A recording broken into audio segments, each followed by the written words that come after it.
Olá pessoal, bem-vindos ao nosso curso de processo penal. Hoje nós vamos estudar a ação civil ex delito prevista lá nos artigos 63 a 68 do Código de Processo Penal. Bora lá então? Uma primeira coisa ao se estudar a ação civil ex delito, a gente precisa saber que a prática de um crime, de um delito, além de gerar para o Estado o ius puniendi, ou seja, o direito do Estado punir aquele que praticou um delito, ele pode gerar para a vítima também danos de ordem patrimonial. Então, a prática de um delito pode gerar também danos de ordem patrimonial para a vítima, facultando ela buscar esse direito à reparação. Isso está previsto lá nos artigos 186 e 927 do Código Civil, que dizem que a prática de um ato ilícito obriga a sua reparação. Então, quem pratica um ato ilícito e causa dano a outrem, fica obrigado a repará-lo. Então, a prática de um crime é um ato ilícito e praticando esse delito, além do Estado poder punir o agente, a vítima pode buscar a reparação patrimonial que esse delito gera no caso. Ok? Então, esse artigo 186 e 927 do Código Civil vieram aqui para o Código de Processo Penal no artigo 63, que diz o seguinte: transitada em julgado a sentença condenatória, poderão promover-lhe execução no juízo cível para o efeito da reparação do dano o ofendido, seu representante legal ou seus herdeiros. E ainda o parágrafo único traz a seguinte redação: transitada em julgado a sentença condenatória, a execução poderá ser efetuada pelo valor fixado nos termos do inciso 4 do artigo 387 desse Código, sem prejuízo da liquidação para apuração do dano efetivamente sofrido. Então, a redação dos artigos 186 e 927 também foi trazida aqui para o nosso Código de Processo Penal, possibilitando que o ofendido busque a reparação patrimonial em razão do delito cometido.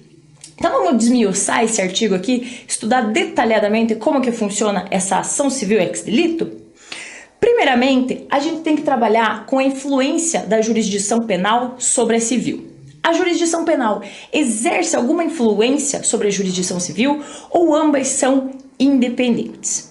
Segundo o artigo 935 do Código Civil também, a responsabilidade civil é independente da criminal, ou seja, as jurisdições são independentes. Uma, em tese, não exerce influência sobre a outra. Mas cuidado com o que vem na sequência da redação desse artigo. Não se podendo questionar mais sobre a existência do fato ou sobre quem seja o seu autor, quando essas questões se acharem decididas no juízo criminal.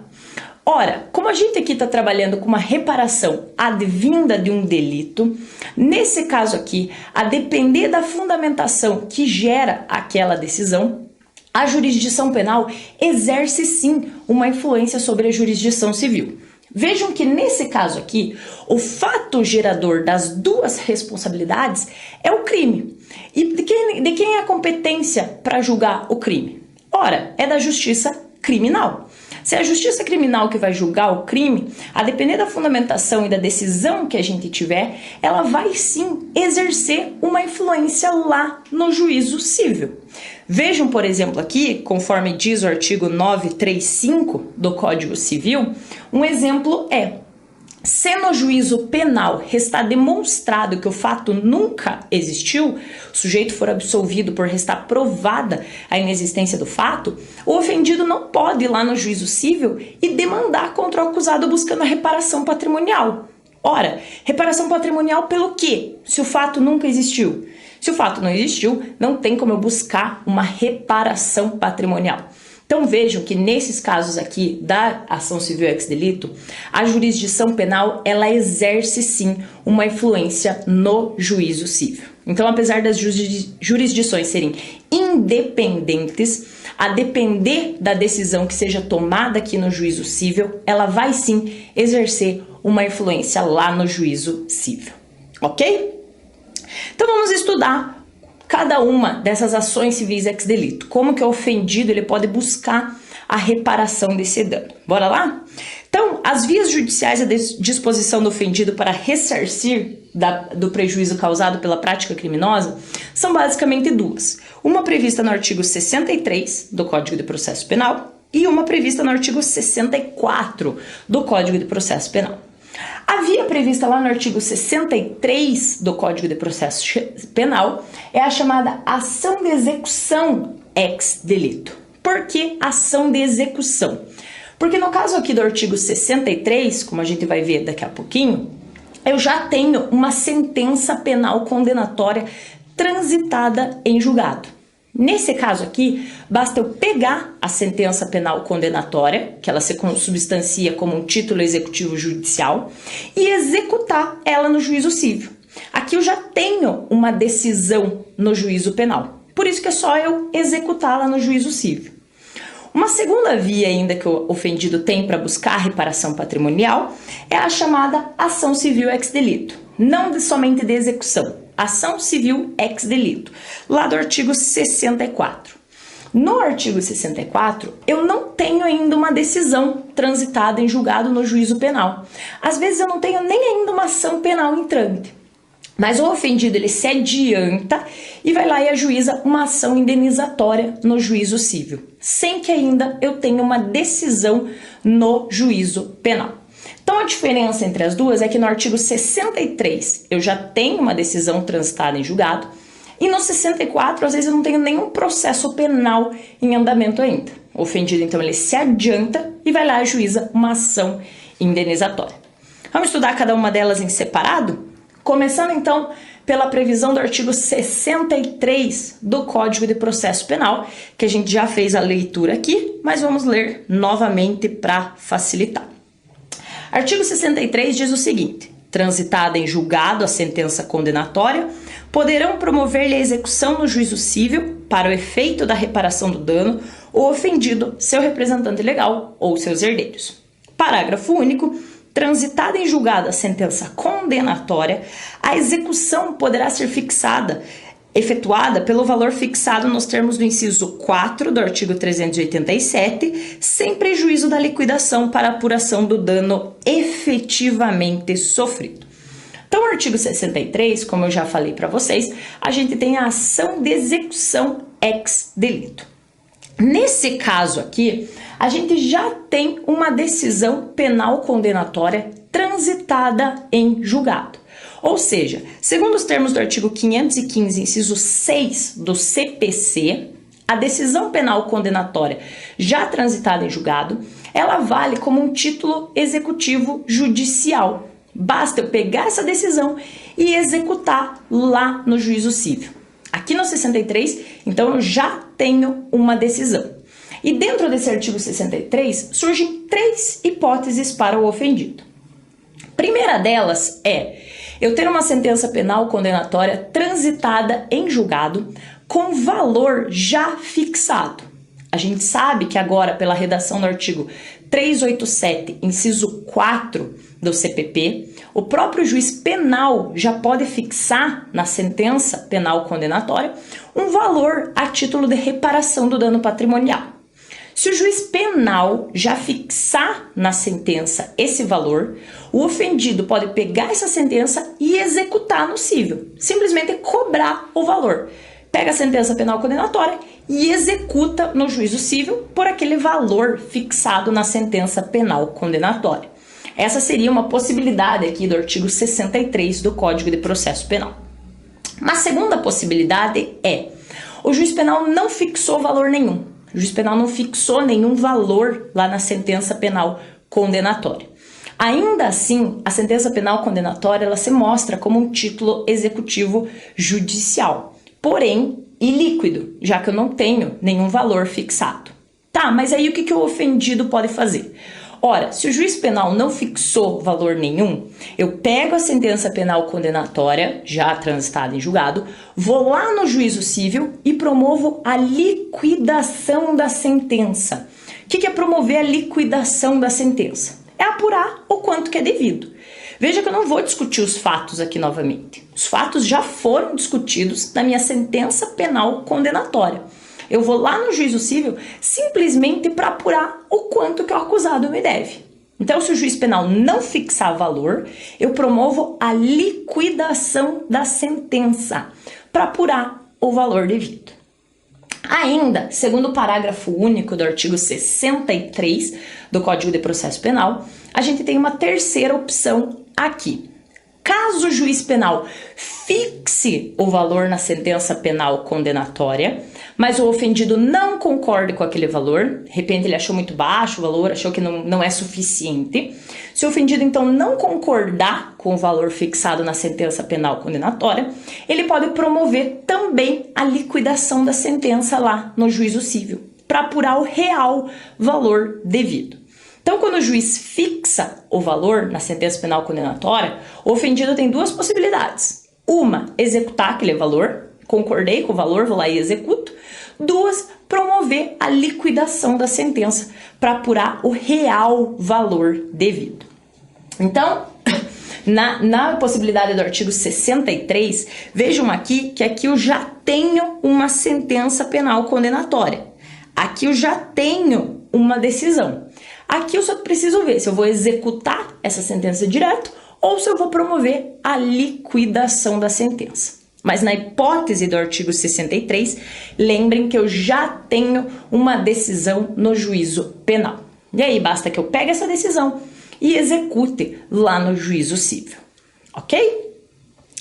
A segunda possibilidade que o ofendido tem de buscar essa reparação patrimonial em razão da prática delitiva é aquela prevista no artigo 64 do Código de Processo Penal, que é a ação civil ajuizada antes ou no curso da ação penal. Como que funciona essa aqui? Vamos ler lá a redação do artigo 64 do Código de Processo Penal. No artigo 64, ele diz o seguinte: sem prejuízo do disposto no artigo anterior, a ação para ressarcimento do dano poderá ser proposta no juízo civil contra o autor do crime e, se for o caso, contra o responsável civil. Parágrafo único. Intentada ação penal, o juiz da ação civil poderá suspender o curso dessa até o julgamento definitivo daquela, ou seja, da ação penal. A diferença entre o 63 e o 64 é que no 64 eu ainda não tenho uma decisão penal condenatória. Aqui eu não sei se eu ainda tenho um processo penal em andamento ou o processo penal já está em andamento. Mas eu vou lá, promovo essa ação civil antes de uma decisão proferida no juízo penal. Então, no artigo 64, a ação civil é proposta antes de eu ter uma decisão no juízo penal. Lá no 63, eu promovo a ação civil depois da decisão. Eu só executo ou promovo a liquidação daquela decisão. Aqui não. Aqui eu ajuizo uma ação indenizatória antes de eu ter uma decisão no juízo penal. Qual que é o problema aqui do artigo 64? A doutrina questiona essa questão aqui do poderá suspender. Se eu ajuizar uma ação indenizatória no cível e a ação penal está em andamento, o parágrafo único do artigo 64 diz que o juiz cível poderá suspender a ação cível até que saia uma decisão no juízo penal.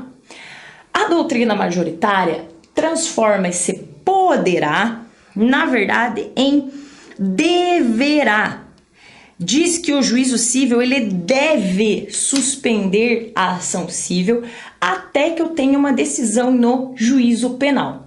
E por que a doutrina trabalha com esse deverá ao invés de poderá? Para evitar decisões conflitantes entre a jurisdição penal e a jurisdição civil. Como assim decisão conflitante, Magda? Dá um exemplo. Claro, vamos lá.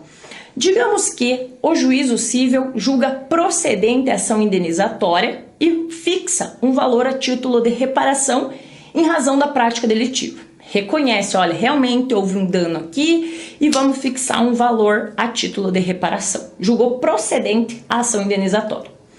Porém, meses depois, lá no juízo penal, o juiz penal absolve o acusado, fundamentando a sua decisão na inexistência do fato. Restou provado que o fato nunca existiu.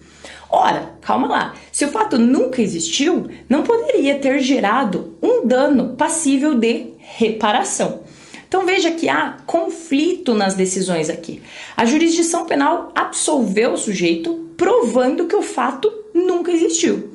Se o fato nunca existiu, como que pode ter existido um dano também?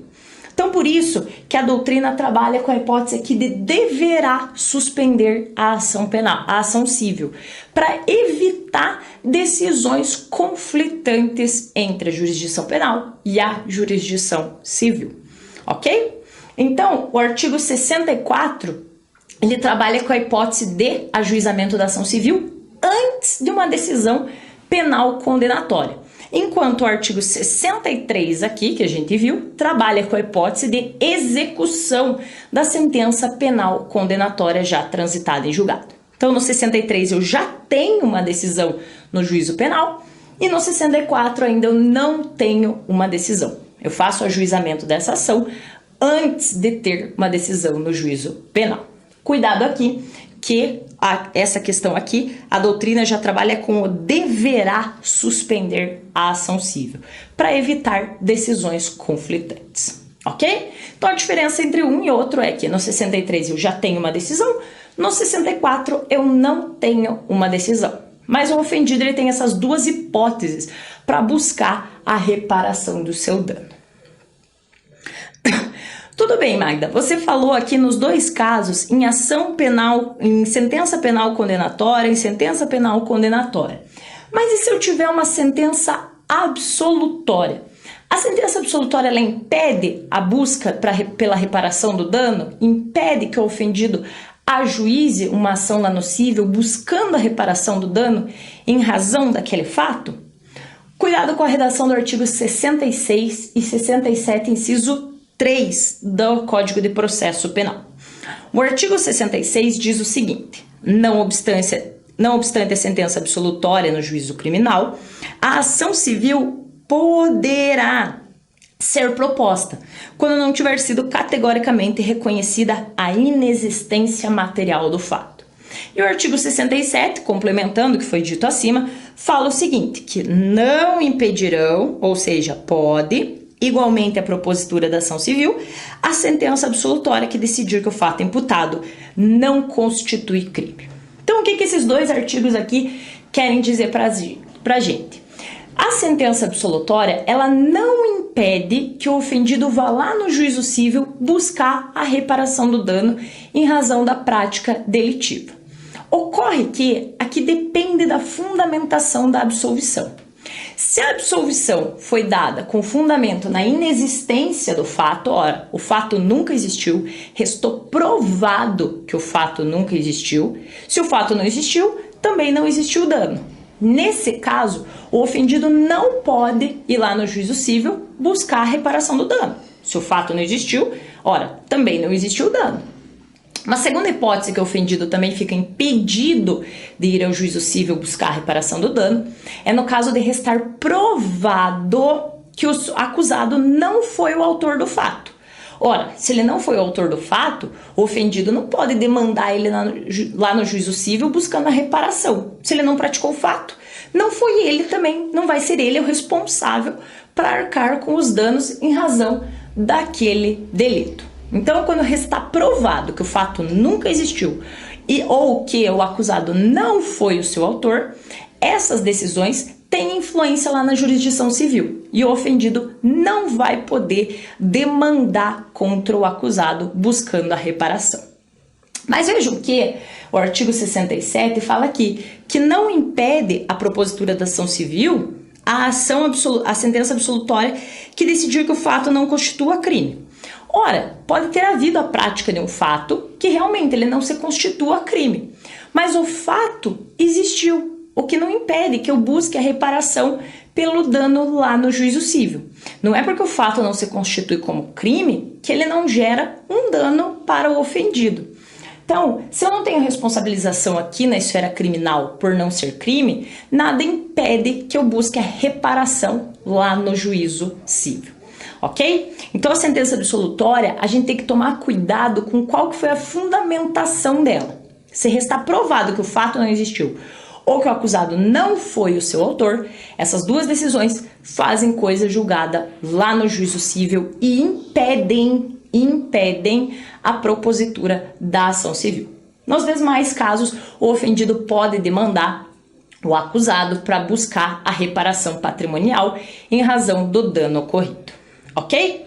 Uma questão que aparece aqui é: e as excludentes de ilicitude? As excludentes de ilicitude fazem coisa julgada no juízo civil, sim ou não? Cuidado com essa questão aqui. Peguem aí o artigo 65 do Código de Processo Penal. O artigo 65 do Código de Processo Penal nos diz o seguinte: faz coisa julgada no juízo civil a sentença penal que reconhecer ter sido ato praticado em estado de necessidade, em legítima defesa, em estrito cumprimento do dever legal ou em exercício regular do direito. Então, segundo o artigo 65 do Código de Processo Penal, as excludentes de ilicitude impedem que o ofendido ajuize ação civil buscando a reparação patrimonial. Então, segundo o artigo 65, se a sentença absolutória for fundamentada com base no excludente de ilicitude, o ofendido fica proibido, fica obstado de ir até o juízo civil promover a ação civil para a reparação do dano. Então, as excludentes de ilicitude também impedem o ajuizamento de uma ação civil. Elas fazem coisa julgada lá no juízo civil também, ok? Então, no caso de sentença absolutória, lembrar, depende do fundamento. Regra geral, elas não impedem que eu vá até o juízo civil para buscar a reparação do dano. Mas a depender do fundamento, o ofendido vai sim ficar impedido de ir até a justiça civil buscar essa reparação, ok? Uma outra hipótese que aparece aqui também dentro da doutrina é no caso de arquivamento do inquérito policial. O arquivamento do inquérito policial impede o ofendido de buscar a reparação no juízo civil? E o artigo 67, inciso 1 do Código de Processo Penal diz o seguinte: não impedirão igualmente a propositura da ação civil, o despacho de arquivamento do inquérito ou das peças de informação. Então, se eu tenho arquivamento do inquérito, segundo o Código de Processo Penal, nada impede que o ofendido vá lá no juízo civil e busque a reparação pelo dano em razão da prática delitiva. Então, o arquivamento do inquérito não impede que o ofendido busque essa reparação patrimonial. Cuidado com uma questão aqui.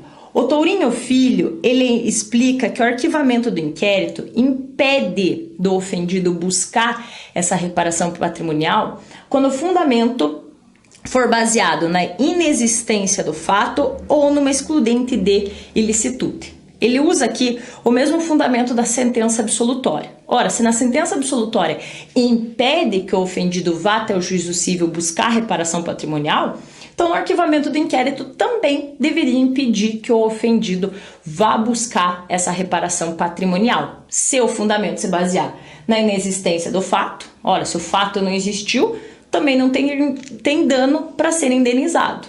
Ou numa causa excludente de ilicitude, seguindo aquilo que determina o artigo 65 do Código de Processo Penal. Mas essa é uma opinião do Tourinho Filho. Segundo o Código de Processo Penal, nada impede que o ofendido vá lá no juízo civil buscando a reparação. Vejam que aqui nada impede que ele ajuize a ação civil buscando a reparação. Se ela vai ser julgada procedente ou improcedente, é uma outra história. Mas o arquivamento, então, não impede que ele busque a reparação lá no juízo civil, ok? E uma outra questão ainda que aparece, diferente da sentença penal condenatória, é caso eu tenha uma decisão extintiva da punibilidade. Se o juiz, de repente, decreta a extinção da punibilidade, ainda assim o ofendido pode ir lá no juízo civil buscar a reparação patrimonial ou não? Ele fica impedido?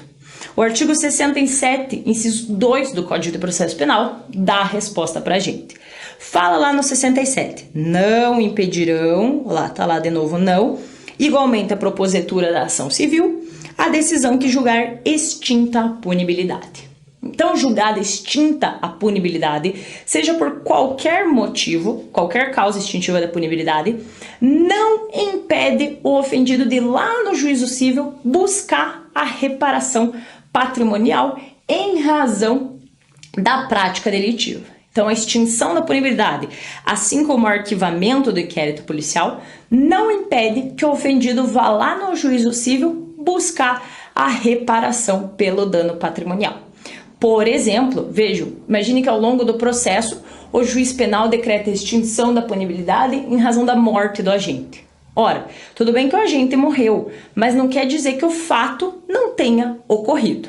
Se o fato ocorreu, pode sim o ofendido ir lá no juízo civil buscar a reparação patrimonial, ok? Então, a extinção da punibilidade não impede que o ofendido, vá lá no juízo civil e busque a reparação patrimonial. E para fechar essa nossa aula sobre a ação civil ex delito, a gente precisa trabalhar com a atividade do Ministério Público nessa ação aqui civil ex delito.